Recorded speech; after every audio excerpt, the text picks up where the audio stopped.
Hello, everyone, and welcome to my out-of-class theory presentation. And the theory I have chosen is the theory of reasoned action, or TRA, as I will be referring to it for the rest of this presentation. Also, apologies that you saw like my editing software window for a second there, and you will be seeing that. My editing software, that's my recording software. My editing software is currently kaput, so we're just gonna have to roll with it, and I hope that's cool. Anyway, let's get rocking and rolling. So what the heck is it? So at its core, this theory aims to explain the relationship between the attitudes and behaviors within human action, and basically why we make the actions that we make, or why we say the things we say. If this sounds a little bit like psychology, it is. It takes its roots from social psychology, as a lot of our theories do. But this eventually found its way into the persuasion field, and also eventually found its way into just Comm in general. It was developed in 1967 by Martin Fishbein and, Isaac Ajzen. I have been trying to practice that name since I started writing this presentation, and I still believe I'm saying it wrong. Ajzen. So I am so sorry. It's been revised and refined over the years, and for the purpose of brevity, I'm only going to be focusing on the main points of this theory. One of the big reasons for that is because I didn't find out that this theory was revised a bunch until like halfway through making this presentation, and I kind of thought to myself I'm in too deep now. Again, I am sorry. So key concepts and main ideas. I don't normally like to do presentations like this, but for the sake of this theory, I feel like this is important to just get a general idea of everything that goes on within it, and then lump it all together and start giving examples. So here we go. Behavior. I'm not going to dumb this down like that much. Y'all know what behavior is, like what a behavior is.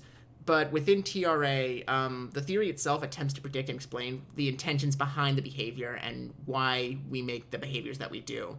Within this theory, behavior is understood in four distinct parts. That is action, to go and do, target, what you're doing, context, why you're doing it, and time, how long it's going to take you to do it. So these four parts don't really come up all that much, but it is kind of important to know them just to have like the idea behind behavior in general within this theory. Attitudes. So outside this theory, like attitudes are fairly self-explanatory, you know. But within this theory, there's a bit of nuance to them. So this refers to the way a given person feels about a particular behavior. This is like the feelings that you have about both performing the behavior and the behavior as a whole. Attitudes within this theory are influenced by two factors. That is the strength of behavioral beliefs and the evaluation of the potential outcomes. We'll talk about these in just a second, like both of these in just a second. So there's a connection between attitudes and outcomes. They can both be positive and negative. But even still, this doesn't weigh on the overall positive or negative of the behavior as a whole. That's like, it matters. Like, it's like the positive and negatives of attitudes and outcomes are there, and they do like, and they can impact the positive or negative of behavior, but positive and negative behavior typically stands on its own. I'll try to give an example of this towards the end. Give it a little time. I'm just going to try to get through all the key concepts first. Bear with me. So behavioral belief. This allows us to understand people's motivations in terms of intended behavior and consequences. So people associate certain behaviors with certain perceived outcomes or results. Prime example of this I have at the bottom here. If you fail a test, like let's say you take a test at the beginning of a semester for a class and you just fail it miserably. So the next test comes up and you start studying because you failed the first test and you didn't study. You now believe that not studying is associated with failure. At least you hope that this is the belief. Some people, still choose not to study, and I like to think and hope that these people continue to fail. Regardless, you now associate not studying with failing, and studying with passing. Evaluation, another pretty easy one, but still something that I feel like should go over and cover. It's how we perceive potential outcomes of a given behavior. It's weighing, a good, bad evaluation. Or also a best case scenario, worst case scenario. It's just the basic, like how we evaluate behaviors. And again, this goes in tandem with attitudes because evaluation will weigh on how you feel about a given behavior.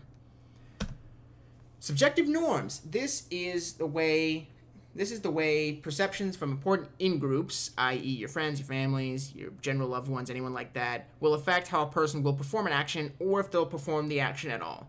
Essentially, it's peer pressure, or the other one that is used synonymous with this term is social norms. You know, what people consider normal in an everyday social situation. But again, within this theory, it usually involves like your in-groups or your direct circle, like the people directly around you. So if your friend group is smoking the drugs, as the kids say, but you were raised in a house that doesn't agree with such things, it'll come down, honestly, like, it comes down to a lot of other factors, but one of the big factors, according to this theory, is like which group you feel more pressure from, which isn't always a bad thing, you know? Like, I'll never say it's a bad thing. It can be, but it's not always. Normative beliefs and motivation to comply, these are both parts of subjective norms. I'm just going to kind of blitz through these two because they're not super important, but I kind of felt like I had to address them at least a little bit. I also might put them in one slide because they're both pretty brief. Normative beliefs refers to whether or not relevant groups will approve of the action. You'll typically follow mob mentality. However, motivation to comply tells us that that's not always the case because it talks about motivation, like a person's personal motivation to follow social norms. This is what goes towards, like, will a person follow social norms or not? You know, man. You know, I'm a rebel. I don't follow you other sheep or whatever. You know, things like that. Basically, essentially. Again, I just wanted to breeze through them just so I could move on to this, which is behavioral intention. This is where it all wraps together. This is like the crux of the theory as a whole. This is like what it all builds towards. It is the function of both attitudes and subjective norms combined. You'll see that in a second. In layman's terms, it's the combination of how you feel about something and about how others feel about something, and how this influences your decision making, and how this influences whether or not you will make the decision and what kind of decision you will make, basically. So unfortunately, math. Look, if you're like me and you don't like math and you're happy that you're a comm student because you get to avoid like 99.9% of math, this is the 0.1% you have to deal with. It's a lot easier than it looks. I'll talk through it. It's not that bad, I promise. If I can understand it, anyone can. So behavioral intent, according to this formula, is understood within this formula. That's what those are called. Where BI equals AB times W1 plus SN times W2. Where BI is your behavioral intent. The AB it's just attitude, but it's defined as attitude toward performing the behavior. W is derived weights, which is evaluation. That's what that is. I don't know why they put W there when they could have just put E, but whatever. And SN is the subjective norms related to performing the behavior. Again, it's just subjective norms.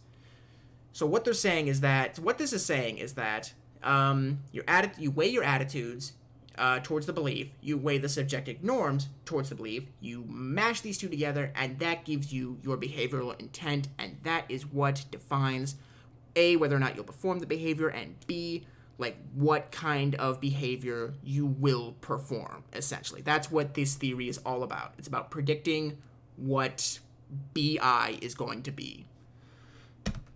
So what does this have to do with Comm, is I'm sure the question you're asking. Well, I'm so glad you asked. What doesn't this have to do with Comm? Because when it comes down to it, just about everything you say, everything you choose to say in any given situation is predictable with this theory. Now you might ask how. Well, not real quick, because I'm going to be using this as a reference point.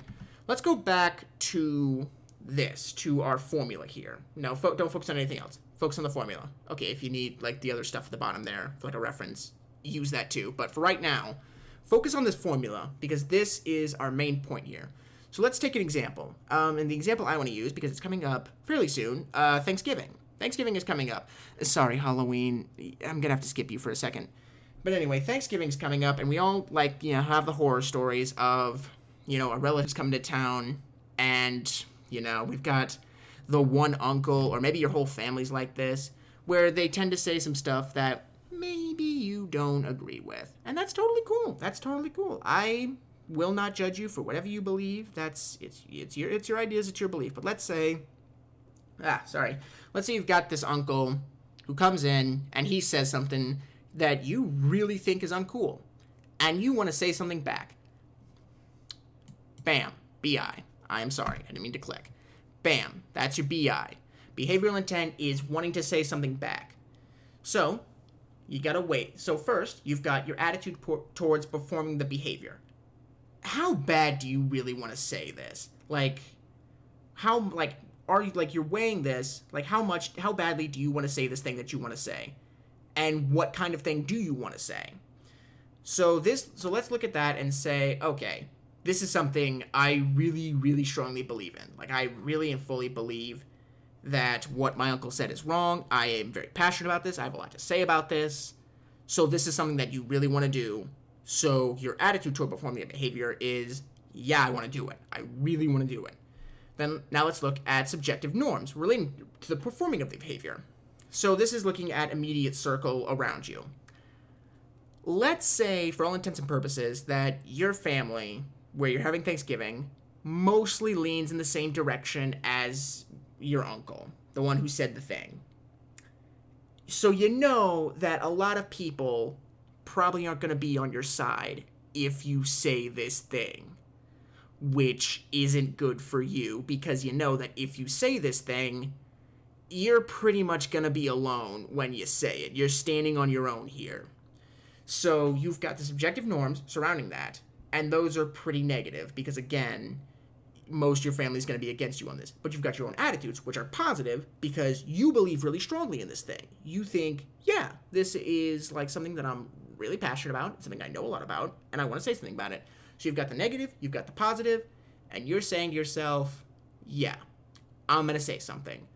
Even though the two kind of balance each other out, with one being negative, one being positive, it kind of, again, the two even each other out. So you choose to say something, but it's something more in the middle. It's like if you take, let's say your attitude after being weighed is a +5. It's not super strong. It's not like you're going to jump up and scream at him, but it's a +5. But let's say your subjective norms is at a -5. Your family's probably going to be against you on this one, which just bounces out to a 0. You're still going to say the thing, but it's going to be pretty neutral. It's not going to be leaning one way or the other. You might say something like, well, uncle, that's a point. But there are these points, and there's this point. You're going to be civil about it. So you're going to say something. You definitely are going to say something, given your attitude toward performing the behavior, but it's not going to be something super aggressive. Sorry. My throat is so dry. Okay. So let's go for another example. This is just one that I'm thinking of now, just now.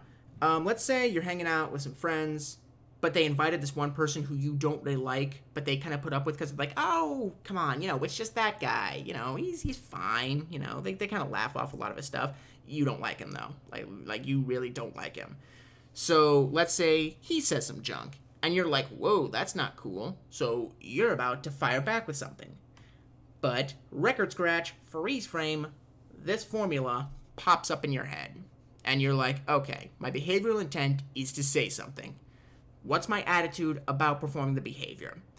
I really do want to say something. He was way out of line when he said this thing, so I am going to say something. I'm going to say something back to him. That's definitely what I'm going to do. So you've weighed the positives and the negatives. Positives, I get to tell them off. Negatives, I have to tell them off in front of my friends. What's the subjective norms surrounding this situation?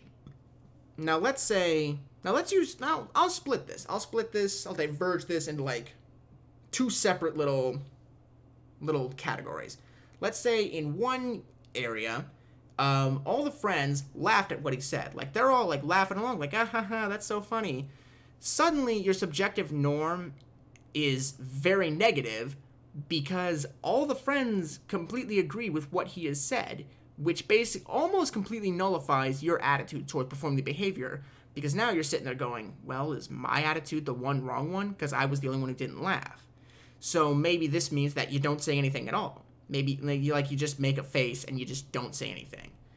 Maybe you still say something if your attitude about it is strong enough that it can outweigh that feeling of negative coming from the subjective norms, but still, it's not going to be as much because, again, your friends are having a good time and you typically don't want to be a buzzkill. Again, unless your attitude is strong enough. Now, let's take alternate universe where your subjective norm is different. Let's say your subjective norm is positive. Let's say nobody laughed at what he said. Let's say he made everyone uncomfortable. Suddenly, your subjective norm is now positive because you realize that you're not alone within your social group. Like, everyone else is like, ooh, maybe that wasn't cool. But you're the one person who's thinking, oh no, I'm definitely gonna say something now. Because your social norm has become positive, you're now sitting there going, okay, yeah, now you got two positives. That's more positive, baby. So that is what I have in terms of examples for applying this theory to communication. Now, criticism and, yes, the later fix that came in the addition of another theory. So the big criticism of it is relative simplicity, where the big contention for it is actually that it's too simple, that it didn't include like a few big details, like a person's personal motivation or a person's like personal ideas or goals or anything like that. It didn't take into account like where a person had been, what a person had seen, what they'd gone through. It simply looked at like a context to context, like baseline to baseline sort of situation. And a lot of other like theorists and researchers were in the field were like, you can't just leave that out. You can't just go from like a point to point sort of system. You've got to take into account everything that's come before it and everything that a person has gone through.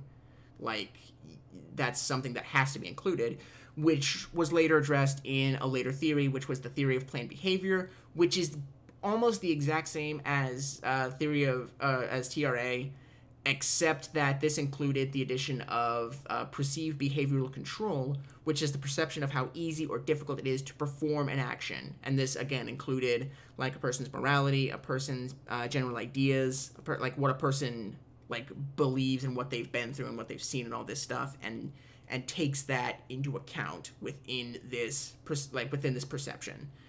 And yeah, that is basically this theory. I really hope you enjoyed it. I really had a fun time like learning about it. I think it's super interesting how it, at the very least, it like really did attempt to predict like how humans can act and how humans choose to act.